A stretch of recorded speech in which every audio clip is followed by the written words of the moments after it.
You said you wanted to raise a legal issue. What's the legal issue? The legal issue is how is the state allowed to coach the people? You're assuming they spoke to them and coached them. It's obvious. I'm not stupid. Well, I disagree with that, sir. We review when Waukesha Parade defendant Darrell Brooks, who represented himself, thought he knew the law, but got it so wrong. Welcome to Sidebar, presented by Law and Crime. I'm Jesse Weber. No one said being a lawyer was easy, or maybe I should say trying to be a lawyer is not so easy. And you know who may be thinking about that right now? Darrell Brooks Jr. This is the man who was just found guilty of 76 criminal charges for driving a red SUV into a group of holiday parade goers out in Waukesha, Wisconsin back in November of 2021, killing 6 people, injuring dozens of others. This was a defendant who decided to fire his lawyers and actually represent himself. And despite all of the arguments that he tried to make, none of it worked for him, and the jury found him guilty across the board. So what we decided to do was to actually go through some of the key moments when Brooks thought that he knew the law, but got it so wrong. And listen, you don't go to 3 years of law school and pass the bar exam for nothing. As an attorney myself, let me tell you, this is a complicated practice, everybody. So where to start? I think the best place to start, and you might have guessed it, subject matter jurisdiction. Are we going to address subject matter jurisdiction? The written decision that I previously entered is what I will stand on. I'm not going to address it any further. Can we address subject matter jurisdiction and still has to be proven for the record? I decline to do so. Is that including verified proof that you have subject matter jurisdiction? Because it has yet to be verified or proven. Mr. Brooks, you keep making that statement, but it's a misstatement of the requirements in the law. So it doesn't have to be proven? You are going to get a written decision. That's how I'm addressing this. And then I'm going to have the jury brought out and just providing courtesy copies to the parties as I had an opportunity to finalize that over the break. I accept for value and return for value this document. Thank you for noting that. All right, bring the jury out. State has its next witness, I presume, ready to go? Yep. All right. When the jury's brought out, you may call the witness. Is that verified proof that you have subject matter jurisdiction? The decision and order speaks for itself, sir. Is it verified proof that you have it? Sir, I believe it answers your questions. I don't believe unequivocally. So. There's no verified proof proven yet. Yeah, it's the same proof. There's no verified proof if we're in common law or admiralty law. What court is this? Sir, I believe your answers will be in that decision and order. I don't believe so. Well, have you read it yet? I don't have to. Many times during the course of this trial, Darrell Brooks brought up the issue of subject matter jurisdiction. Now, this is basically whether a court has the power and authority to hear a case. Now, the reason seemingly he kept bringing this up is because Brooks identifies as a sovereign citizen. This is someone who doesn't believe that they're under the jurisdiction of the U.S. government, that they're exempt from certain laws. Here is the problem for Darrell Brooks. This is a non-issue. It's a non-issue because all you have to do is read the judge's order on this. First, she explains that the Wisconsin Constitution says that Wisconsin circuit courts like this one have jurisdiction over civil or criminal matters within the entire state.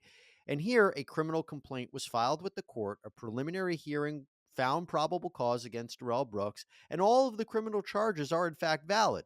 And his whole point about this being common law or admiralty law makes absolutely no sense. This is a criminal court case.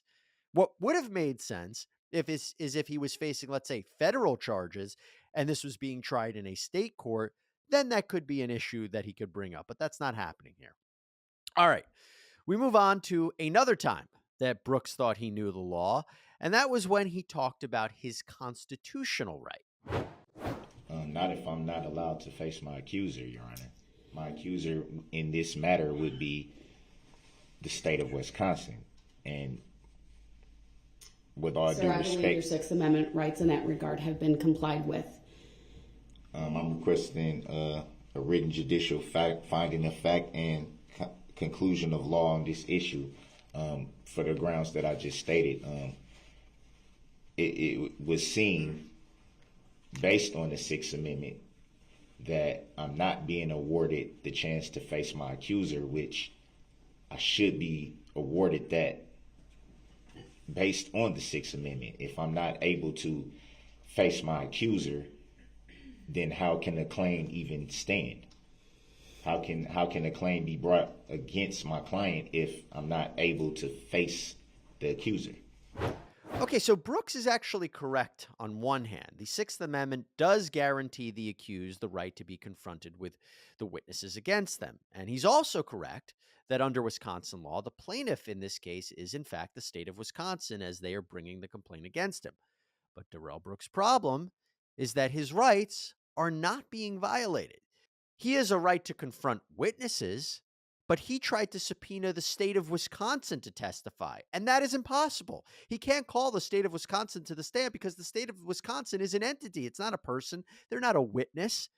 Now, Brooks seemed to argue that, well, okay, the plaintiff is an entity. It's not a person. Remember the sovereign citizen thing? That these charges are somehow invalid. Totally wrong. The Wisconsin legislature supports the state bringing this action. So he can cross-examine any of the state's witnesses, but he has no right nor ability to call the state of Wisconsin or ask any questions about that. Now, this actually does lead me into another example of how Brooks got the law wrong, and that's when during his questioning of witnesses, the prosecution would object to what he was asking, and then he would immediately shout out, grounds, grounds, grounds. Do you even know the state of Wisconsin? Objection. Grounds. Negative. Grounds. Sustained. So it will be also fair to state that you are not an injured party in this matter, correct? Objection asked and answered. Grounds. Sustained. Are you aware what a plaintiff is? Objection relevance. Grounds. Sustained. Next question. Grounds for the sustain, Your Honor. Next question, Mr. Brown. Okay, first of all, it's sustain, not substain. And second, often during the trial, he would yell grounds multiple times, even as the reason for the objection is stated very clearly by the prosecution and acknowledged by the judge. Third, I should mention, he's under no duty, no legal requirement to yell out grounds every time there's something that happens, every time there's an objection. He doesn't have to do that. He can provide an answer to the state's objection, but he has no obligation to yell out grounds. So if anybody's watching that, you don't do that in a typical trial. And it's up to the judge to determine whether to allow the question or not. And if the judge sustains an objection, she herself is under no obligation to explain her reasoning any further, particularly because a further explanation could actually hurt Brooks's case.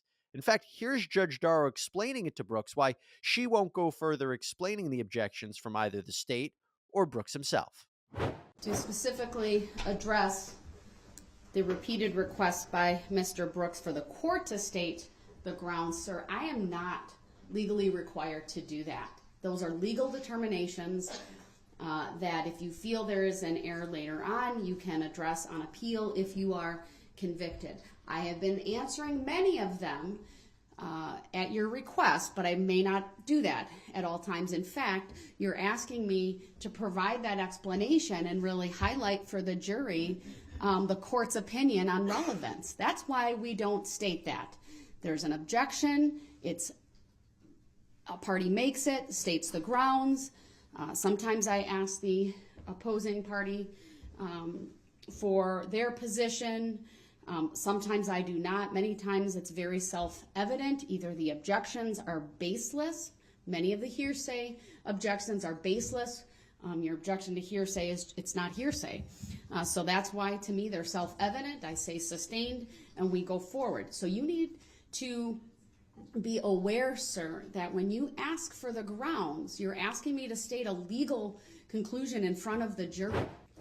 Now, as we've mentioned before, Brooks was highly combative and disruptive with the court. So much so that Judge Darrell had to actually kick Brooks out of court, and he was placed in an adjoining courtroom with a monitor and audio system so he could hear and see and communicate when necessary. And by law, a defendant does have a right to be in court during a criminal trial, but Judge Darrow did have the legal authority to remove Brooks from the court during trial proceedings, at least temporarily, when he was acting up.